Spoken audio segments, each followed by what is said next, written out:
right, special guest with me, and really excited to get to know this amazing woman. Jennifer Lau is with me here, and Jennifer, it's like we don't know each other, so I think this is No. kind of our time to like connect and become good friends, and hear you. In front of an audience. Yes, We in get front of to an get audience. become Yeah, good friends in front of an audience. Jennifer, an That's intimate great. conversation in front of like thousands and thousands and thousands of people. That's right. So I'm really fascinated. First of all, I love that you are executive director at CBM, and we'll talk a little bit more about that role. But Mhm. love when I hear about women in leadership and in leadership roles. So Mm. let me start off with this question: have you always wanted to be a leader of people? Oh, starting with the easy ones, I know. Melinda. Let's My just jump right into goodness. it. Jump right into Jump it. right into it. That's a great question. I would say I'm probably a reluctant leader, or I was a reluctant leader, Okay. where I had opportunities presented to me to move into leadership roles. And I think I would always question, God, do you really want me to do this? Mm. Why am I doing this? Who are the people who are wanting me to do this? And why are they asking me? Is it just because I'm here and I'm a competent person, but do I really have leadership gifts?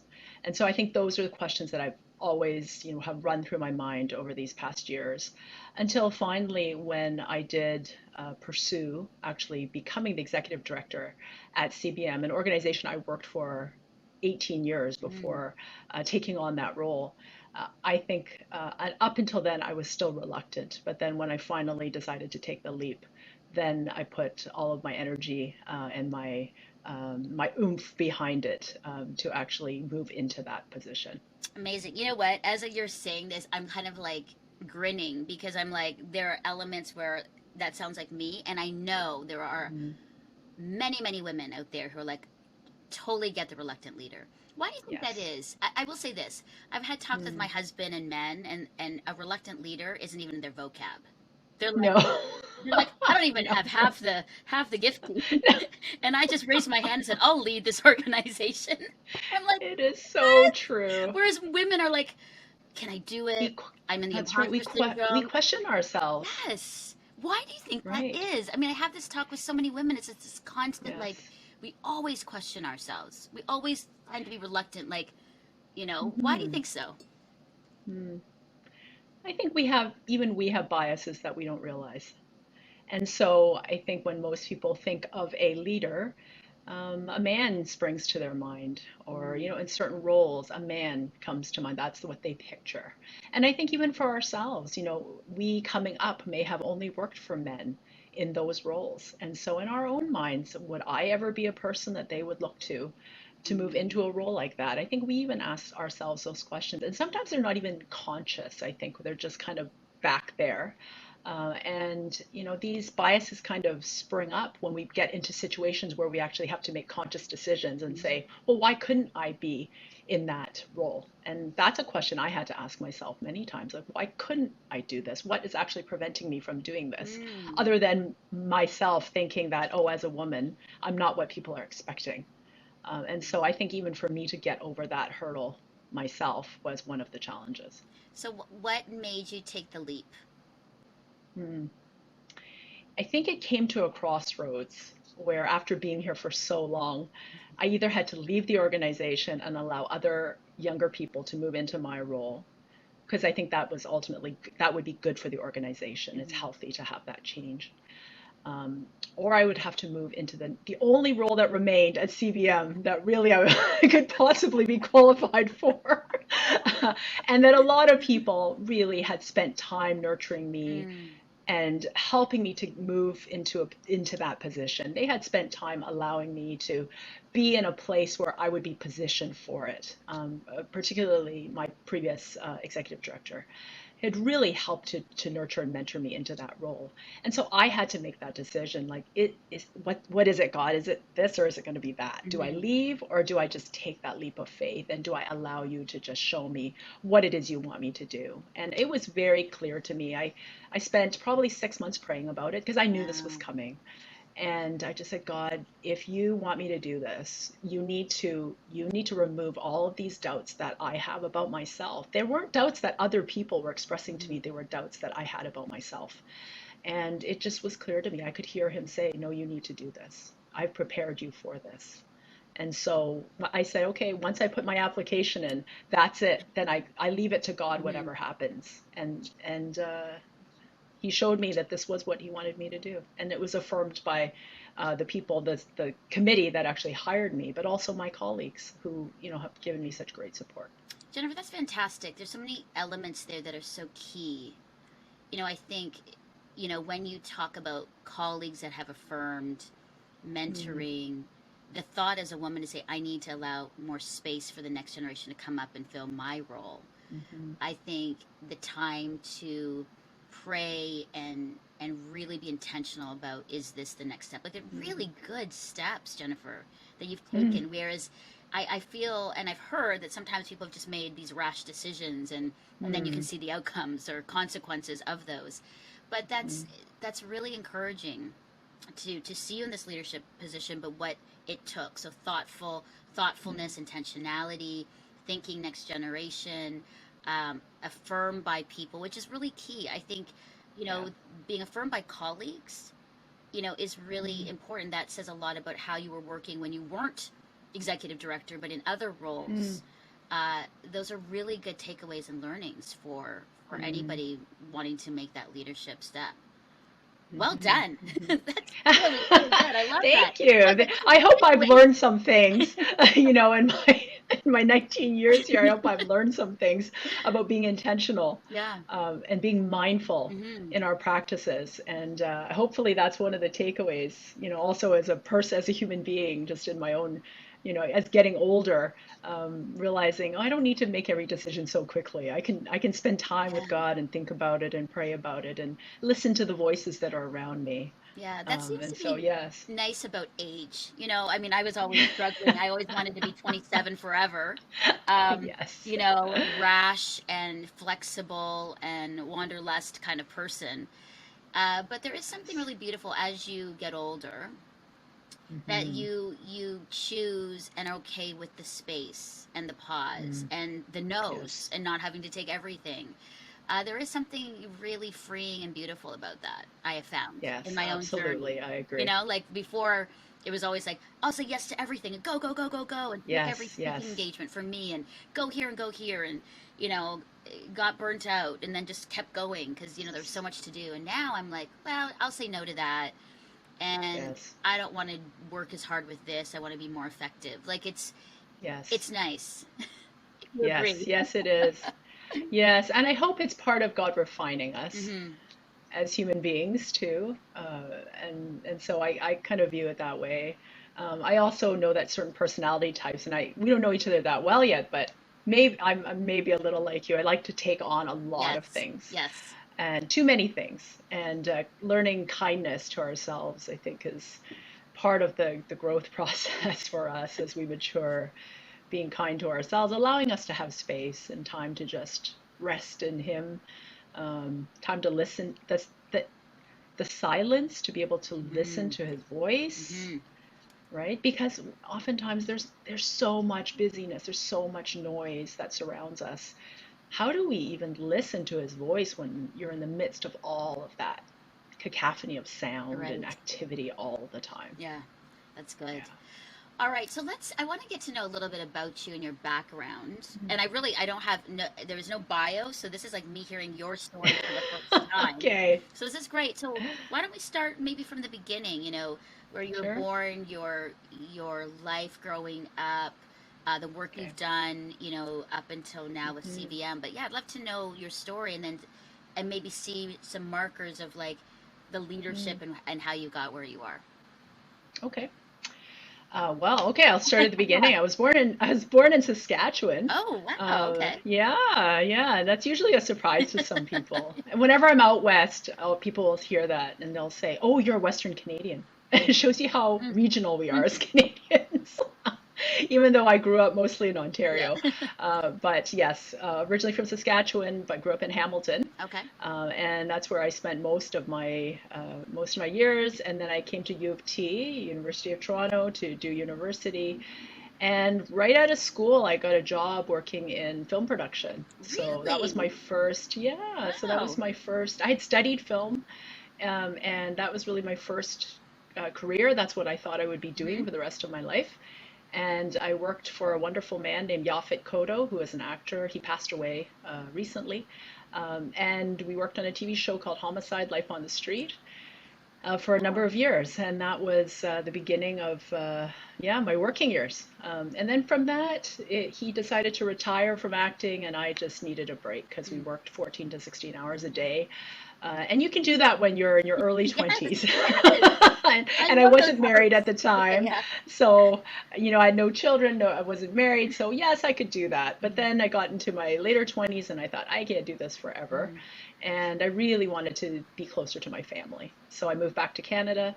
And from there, I worked at a charitable organization here in Toronto and in communications. And I realized that I really felt like nonprofit was kind of the new mm. thing that I wanted to be involved in. But then I was attending a Baptist church, and somehow, I can't actually remember, it might have been my pastor, showed me this posting for a communications manager at Canadian Baptist Ministries, which was the mission organization of Canadian Baptist churches.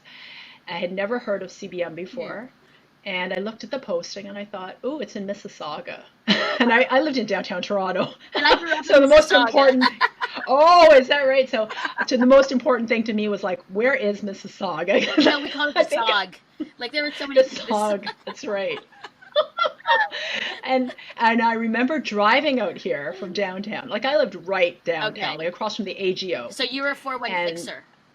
oh, And totally. we I were still never went north of 905ers and we were Bloor. like, Yeah, yeah. never went north of Bloor, right? And so I'm driving out to Mississauga and I'm driving and driving and it was like a half-hour drive and I remember thinking to myself, where in the world is this place? I thought to myself, have I hit Manitoba? Because like where Ah, which is just so funny because I'm from Hamilton, right? right. Which is west of, Yeah, but it's I West never End. went back to Hamilton Okay, once okay. after leaving there. So I'm like, okay, where am I going? So I'm Hmm. driving up there, like honestly passing farmland at that Oh, at point in that time. point, what year was this? Yeah, What year was this? that was in 2002. Yeah, So there were still still. pockets of Yes, yes, yeah, undeveloped, yeah, yeah.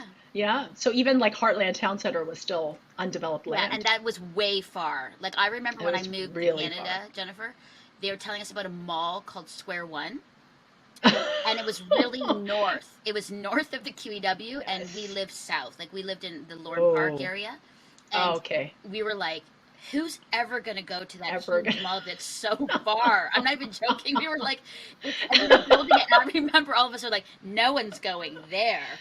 It, And it now was like a Square 10-minute One, drive.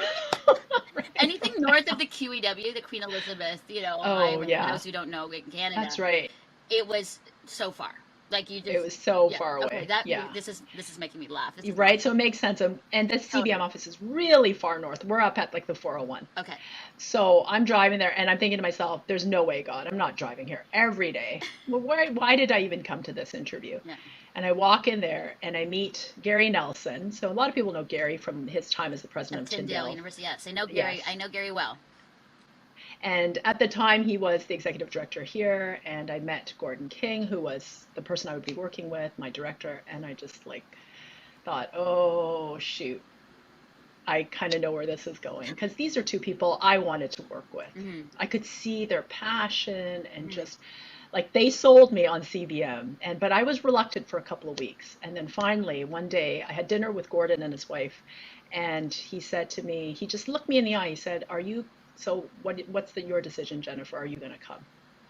And this is not an exaggeration. Every single thing in me said, "Say no, say no, say no." And what came out of my mouth was yes. Oh, So, wow. and then I ended up coming here and all the time just so doubting why did I do like what was it that compelled me to say Mm. yes? And I still to this day don't know what that was, but it has absolutely been the most transformative time of my entire life. It's my experience of being here. Was it So was it it was the right thing. was it something in Gordon's food that you were having dinner that made me? What was it? You know, I can't even remember what restaurant we went to, but I think it was Montana, so probably not. Well, that could be the reason, Jennifer. Oh, that's amazing. Yeah, And here you so are. So 19 years. 19 years. Wow. I think I've had six different roles, like different Mm, titles in that time, mostly working with the Canadian side, church engagement side, I love working with congregations, with churches, yeah. with people in our churches, global discipleship kind of stuff, working on that end of things. And then finally became the associate executive director 3 years ago, and then moved into the Well executive done. director role. That's amazing. So So, I love to see the progression. So 19 years, you're mm, moving, you're moving, you're moving, and mm, learning and learning, learning. As in the 19 years, Jennifer, what would you say? And I love asking this because I ask a lot of women three lessons you've learned in leading and leadership. mm, So you've got all of this wow, time, but what would you say would be three? Three is good because we can kind of capture three three. is good. So three leadership learnings or Mm, mottos you live by that you've learned in mm. the journey.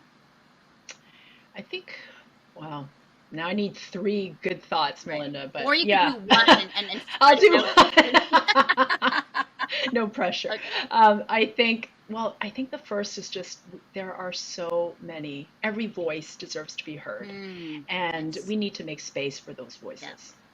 I think for me, that's one of my primary I think one of my primary responsibilities as a leader is to allow space, make space for people to have their voices heard. And our staff right now, we're going through a whole process of examining ourselves, our biases about racial justice and what that means in our organization. We have a long history. We have 147 years of history. And so we have a colonial past, and we're not afraid to admit that. We need to confront that. And I think all Very of us good. as Canadians need to confront that. Mm, But we as an organization, we need to confront that. And so even in this process of learning together, I'm realizing, who are the voices we have excluded in the mm, past, and we don't want to repeat those same mistakes in the future, right, in the present.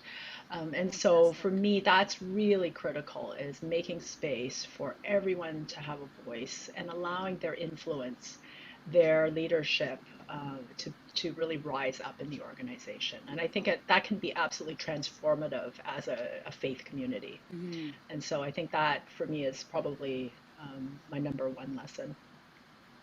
Okay, going on to I was like, that number was really good. I mean, that in and of itself, and I love that because we are about, and even for me as like a Filipino Canadian woman, mm, mm, you know what why I am where I am today is because people made space for yes, my voice and my presence to be in spaces that usually I, I wouldn't be either yes, invited to or allowed to.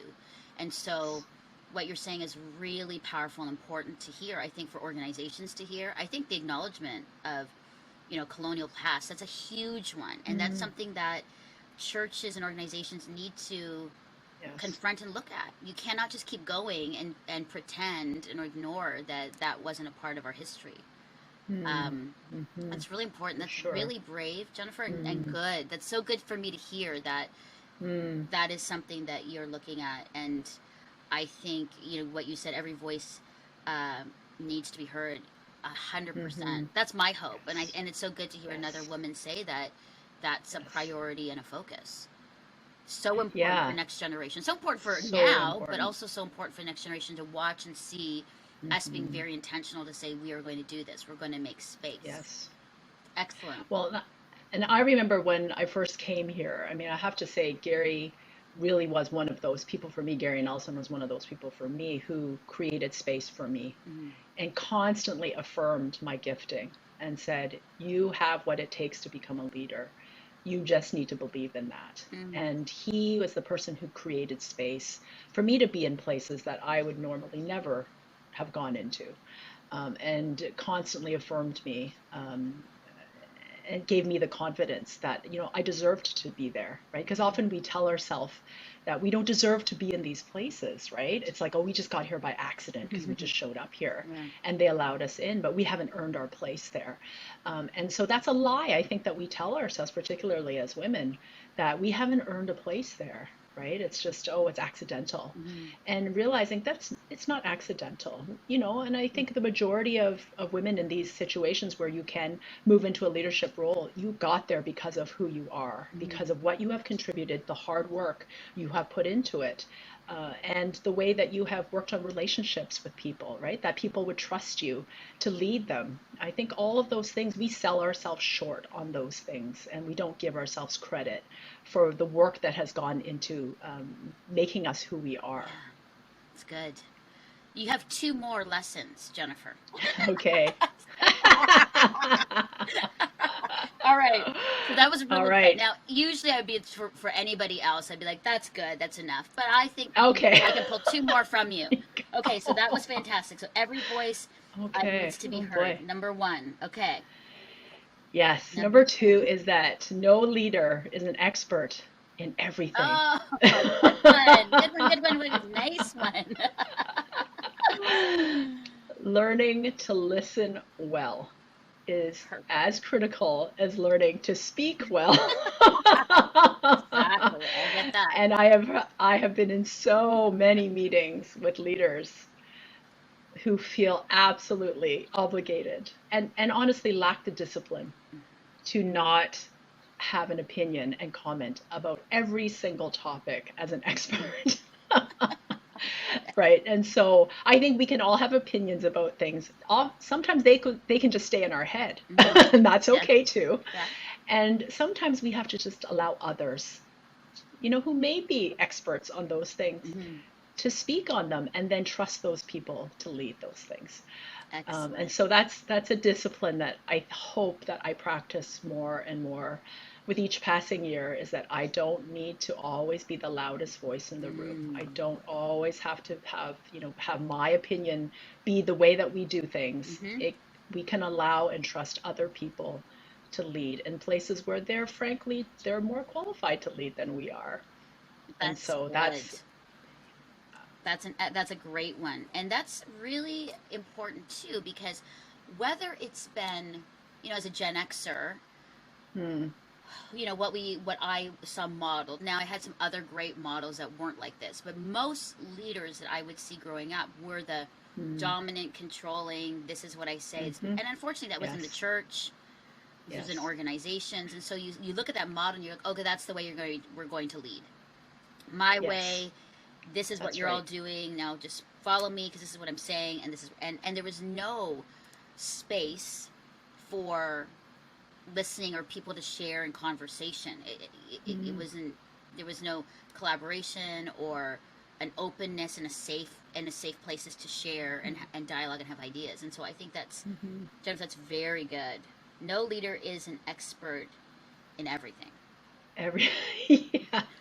And Really? I, you know what? I think it's actually shocking to some people to hear that. Yeah. Well, and I think it goes back to people's expectations of what a leader is like, Yes. because Hmm. I'm the first woman to ever hold this role. And So 147 years, I'm the woo, first woman.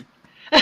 Yeah, which is fantastic, Yeah. but I'm sure I lead completely differently too. Right. I'm sure some people will say like, she's not what we're expecting, but also that, you know, am I any less effective a leader because I'm not what you're expecting? Right. Answer is probably not. But I do lead in a different way than probably anybody who came before me. Hmm. I don't think that's only because of my gender, but I'm sure that is a part of it. Hmm. That I think women have a different way of relating to people, and I think that I bring different gifts into leadership that probably no executive director had before. Hmm. And so, but that doesn't mean because we lead differently that we're less effective as leaders. Yeah. Fantastic. Yeah. You have a third one? Do you have a third? Third one. My third one is you need to care for your soul, because leading Yes. well starts from within. And so that is really important to me. I have a spiritual director that I am so committed to working with through, hopefully for the rest of my life, because I really like her and we work well together. And she's really helped me connect well to my soul. And to me, healthy leadership begins from there, from that Hmm. point. If you're not connected with God, you can't you can't lead well, right? All the outside stuff just follows when everything is right in here. And Mm-hmm. I really fully am absolute believer in that. And so spending time on what's inside is just as important as improving your skills, all the outside kind of stuff. Fantastic. Those were great 3 points. Those are Okay, fantastic. I actually made good. notes. I'm like, these are no, really, Okay. really, really great.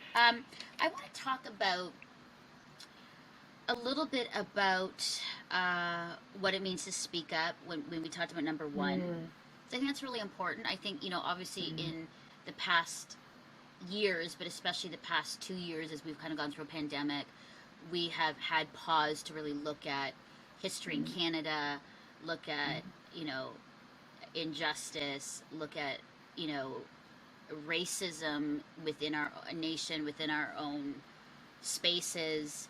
Um, how have how have you processed that? I mean, now that you're a leader mm, here, what does that look mhm, like? I think for you personally, to raise up your voice, and then how are you going mm, to ensure that within your own, organization? I mm, mean, as best as you mhm. can. I know this is, we're even in our organization like Sure. working through it, but I'd love your Yes. thoughts on that. I think it's really Mm, important to have that conversation and to learn from one another what we're doing.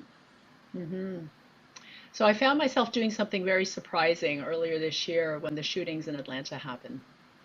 And that was that I actually wrote a post to be put up about, and it was very personal, um, about my feelings on the anti-Asian racism that was Mm-hmm. occurring. And I did weigh it and I thought, okay, am I doing this as executive director of CBM, as us speaking out on this issue, or am I doing it as Jennifer Lau, as an Asian woman who feels this personally Mm-hmm. and feels the pain of my community? Do I speak out on this? And, I weighed those two things and I came to the leadership team here and I said, look, I've written this. What do you think?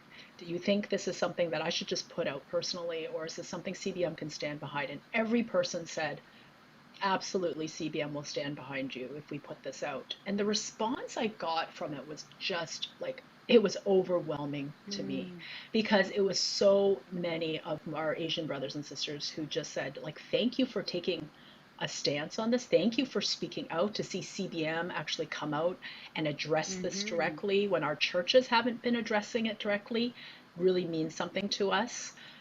And I realized it's like it's so important for us to use our influence, right? And Mm-hmm. so I feel like I'm now in a position where I have a wider sphere of influence, and I have to learn how to use that well to speak up on the issues that really matter, Mm-hmm. to people, and that matter to people sitting in our churches who, I have to be honest, my church never. And we were at the time we were in lockdown, right? So Mm-hmm. we were sitting at home, and I remember saying to my husband, I said, "Do you think they will pray for the families of the victims of this? Do you think they will mention this on Sunday?" And not a word was said. And I remember thinking, I said to him, I bet you there are a lot of Asian people right now watching their church services thinking, am I going to leave this church or not, depending on what happens on this Sunday? Mm-hmm. And I'll be honest, we were one of those people who just thought to ourselves, is this the church for us? Because obviously, we're not important enough to have made their list of prayer items that week. And I think what particularly was hurtful to us is I thought back of when there was the accident with the hockey players that happened in Saskatchewan. Mm-hmm. The How many Humboldt, weeks, the Humboldt, yes, the yes, Broncos, Broncos, I yeah. think, how many weeks we prayed for those families. I mean, that was a tragic, Mm-hmm. horrible situation that absolutely, I'm not in disagreement that we needed to be praying for their families and the communities. But I thought this is also another time we needed to be doing this. But Mm-hmm. why are some lives valued more than others? Mm-hmm. Right. And I think that's the question that constantly permeates my mind is why are some lives valued more than others in our society? And so for me, it's that's one of the issues that I completely stand behind. It's like, how can I raise my voice so that I can elevate some of these Mm-hmm. conversations and raise awareness within our broader family, broader, constituency of churches. Because a lot of times no one else is speaking up on it, Yeah. right? If we don't do it, nobody else will. Mm. It's good, Jennifer. You talked earlier about this heart for the church. You love church and congregation. I want to talk about that. Mm. Uh, hmm. Here's the thing. I love the church. My whole life, I wanted to be a part of like a mega church and build it. But man, I'll be honest. I've been struggling with Yeah. the church, and I say to the church in general, as the Yes. people within the church and what we've done institutionally, because there have been so many missed opportunities. I.e., Yes. and we talked about this on my show last year about because as a Filipino woman, even Asian, like the racism prejudice that I've experienced in Canada because of how I look without no one knowing my story Yes. about who I am made incredible things said against me or Mm-hmm. about me just because of Mm-hmm. this. Yes. And I guess what I'm trying to ask is about the church. I mean, Mm. I don't want to say is there hope for the church because I believe there Mm. is, but talk to me about what is it going to take for the church Mm. to really be an important voice and presence in communities that desperately Mm. need it, because I'll be honest, I Mm. know with lockdown it's been hard to be out there, but Mm-hmm. what are your thoughts about that, Jennifer? Because Mm. I've struggled with it. Like I'm like I love the church, I'm part of a church, but then I get frustrated at the church and I get angry at the Yes. church and I'm like speak up or do something, and then I realize I'm Yes. part of the church, and so it comes back on me and I have this continual conflict. But I mean, the conversations my husband and I have constantly in our house, he's like, Melinda, and I'm like, I know.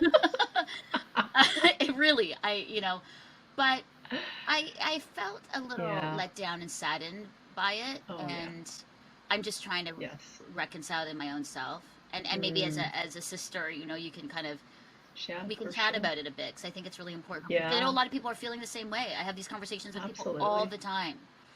Yes, absolutely. There's a whole generation of people, probably, Oh, who have left the church oh, they have. because of how they've been disappointed by it and hurt by it, Yeah.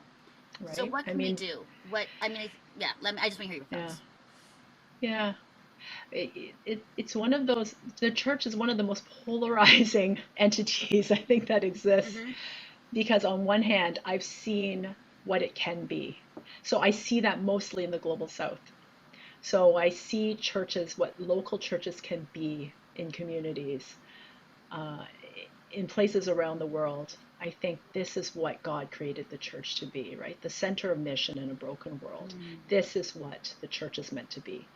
And then I see what's happening in some other places, and I see how we harm, how we exclude Mm. people, how we invalidate people's feelings, right? How we somehow we somehow have put culture before we have put scripture, and we use those things as tools to hold people back, right, to suppress people's voices. And I think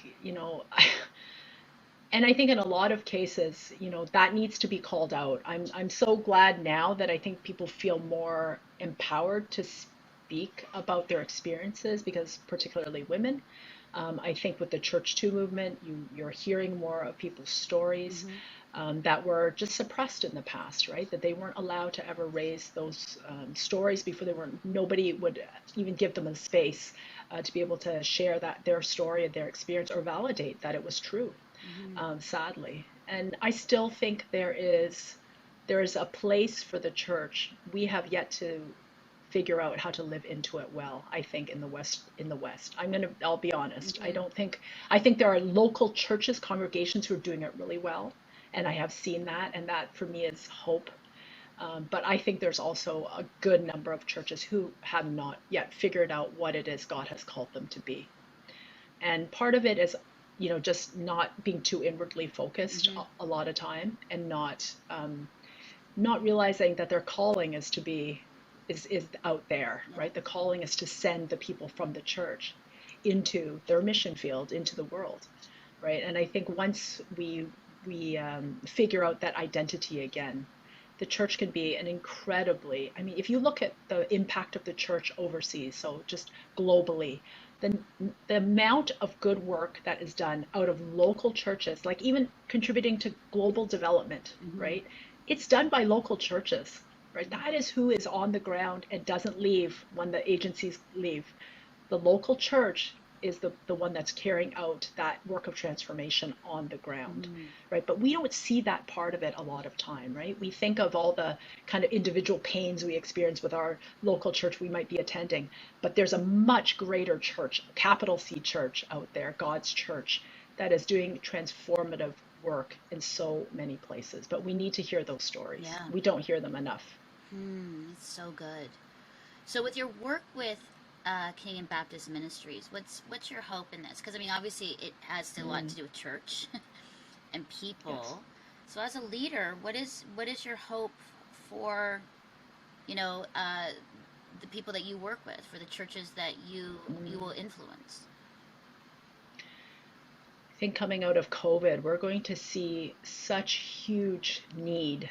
The needs of the world have just Mm-hmm. grown exponentially Yes. in this time. And it's going to take the global community to all come together, and that includes churches, right? We as people of faith, it's going to take all of us and governments and NGOs and everybody else working to help mitigate some of these impacts. When you look at some of the statistics, I mean, it is terrifying what we're talking about. 800 million people who are hungry. I don't think there's a human being, I don't think there's any one of us who thinks that is right and that's what God intended, Mm-hmm. right? I don't think anyone thinks it's okay that it's going to take 136 years for women to achieve gender equity. I don't think anybody thinks that's okay, Mm-hmm. right? And so I think the church has to play a huge part in that. And that includes churches here in Canada. We need to be a part of this effort, right, to help restore what has been broken. Mm-hmm. And you know, we can't live in a bubble. We can't live in a safe bubble inside a church building, right? There's a world out there that God is calling us to serve, and I think this is our opportunity to really to do that together, and to model collaboration and cooperation in a way that maybe hasn't been done in the evangelical world before. I hate to say No, that, that's but good. Yeah. right, there's so much division, and it's like we need to bring ourselves back to what we've been called to together Mm. instead of the things that divide us. Well, I think you are the right person at the right time to to be a voice and to start this, Jennifer. Hmm. Wow, you are inspiring and a Oh, great communicator. And on the spot, when I oh, gave you thank those you. 1, 2, 3 points, but really fantastic. How can I pray for you and we pray for you? Because I Oh, always ask that for women in leadership. Not that I don't ask that yes. for men in leadership. I'm saying there's a Hmm. lot of uniqueness to us, and when a Yes. woman is in leadership, we women need to support and pray and lift up your arms and really support you. So how can we best support you in prayer and in other ways? You know what? I'm so grateful for the support and prayers of other women.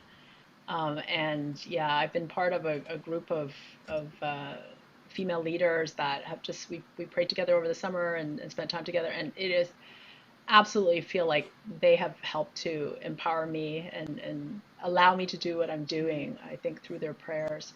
And you know, one of the challenges I think for women, I'm going to say, I don't know, maybe you have to cut this out later, Melinda, I'll just say. But Yes, we so when always do lots of there stuff was in a, post. Don't worry there, about it. there was a woman that I used to work with, and I remember asking her. I said, "Well, you travel so much. Like, how do you do all that you do?" And she said, "You know what I need?" She said, "What I need is not a husband. What I need is a wife at home to take care of all the things that need to be done at home when I'm not there." And I absolutely, I mean, as a woman in that kind of a role, Yeah, I love my husband and he does the best that he yeah, can. But boy, it'd be nice to have another me at home who does all the things yeah. that, you know, women I hear do you. at I am home for really the blessed. My family. husband Chris is like that. It's an interesting thing. I say to him, we need to kind of like help men become almost like these Renaissance men and these men. Mm. So for Chris, and I'm on a gush because I never get to do it, but so he was a Oh, pastor, so he's very theological, like straight A's in, you know, Toronto Theological, School, all of that. So he's very right. smart, and a lot of my work with See Hear Love, I actually go through him and we talk about my Mm. points. Incredible writer, guitar player, drums, Wow. drums, um, bikes, and Oh skateboards. my. No, I'm not kidding. He does carpentry, electrical, and Oh my does everything. goodness. And he also makes dinner and cleans the house. Like he's real. Like I know. It's really people are like how, but he's Wow. really like that. Like he loves the kitchen clean. He likes to clean things. He Oh does my the goodness. mopping and the vacuuming. Makes the bed every morning. That's a big thing. I was just hearing on some of the on Sportsnet. They're talking about do men actually make the bed? And I was like gonna tweet in like my husband every morning. But he's also but I asked him. I go, what is it? He goes, well, I mean, his whole story, Jennifer, is amazing, and what how he had to be Mm, that way. But he just was like, I'm kind of the guy who knows these things are important, and I know that mm, these things are important to you because he's very different. He's a lot more introvert than I am. So we've okay. had to talk about like the partnership where I'm out Mm, doing that, somebody has to do mm. it, and we've talked a lot about gender roles, what we need in partnership, how we flex. But I think also I just said, man, if you could help train other men to do that, because I'm Be telling you, amazing. he gets called from some of my friends to go help them do stuff at their house, and I'm not outing people Wow. because their husbands can't do it. Yeah, that's right. I mean, and again, I'm Yeah, just like that's something really important. But so that's that's been a huge huge. support for me. I mean, I've been Oh, doing this, amazing. and for we've done 5 years of we've just celebrated 5 years of marriage, but in all that, while I was launching my own See Your Mm. Love, Chris literally at home, I would come home from a taping and dinner would be made, house is clean. And then he'd bring out his guitar. And I know I'm bright, and then just play music. I'm like, oh my goodness. I feel so happy for you. I can't. Sorry, I didn't mean to make you feel like, but I was just like, it's No, possible. now like thousands of women are going to I be know, but I mean, talking to their husbands like after Melinda, this. you need to be Chris. And that's not, I know, but I just said it's really interesting because Chris has really talked about what it's going to take. And so when you think about men's roles, and again, this is gender roles, it's been Yeah. really amazing and freeing to have a husband who's like, I can mop the floor if it needs to be done. I'll do that. I'll do the laundry and I'll cook. Like if that's because you're busy, but Wow, it's really that's been a really that's important thing. And amazing. I think that's one thing I actually have because I'm in a lot of different women's groups. We've actually prayed Mm. about roles within the home, expectations within the home, flexing and supporting in the needs, especially because Yes. a lot of my girlfriends, Jennifer, are leaders, Yes. CEOs in media, Mhm. and figuring Mhm. that out. So I get that. I just feel like, wow, God, that was, such a answer to prayer Amazing. to have someone like a Chris. And he's going to be so embarrassed I just Absolutely. said all this.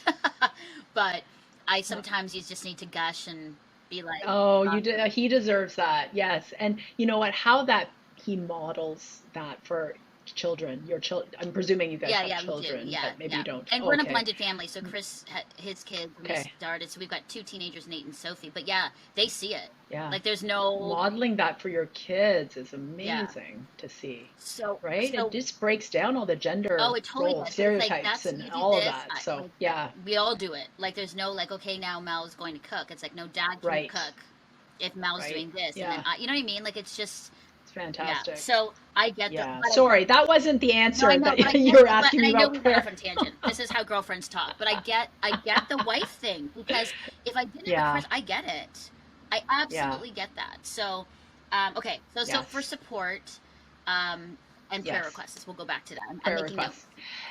Yeah, so going back to, I mean, my dear husband, I mean, he's a busy job, but he tries his best to do his part for sure. And he doesn't view taking care of kids as babysitting. He knows that Yeah, that's he's being it's a so good you parent. said that. Yes. So yeah, I mean, he's my partner for sure.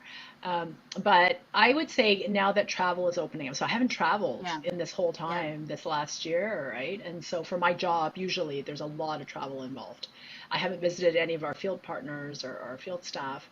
I will have to resume travel Okay. this year, and that just has its Mhm. challenges for my kids, Yeah. particularly, and for my husband to just juggle the schedules more. So I just say pray for my family. My daughter's going to be a teenager. She's 13. She's turning 14 next Yes. week. She's in high school, Yeah.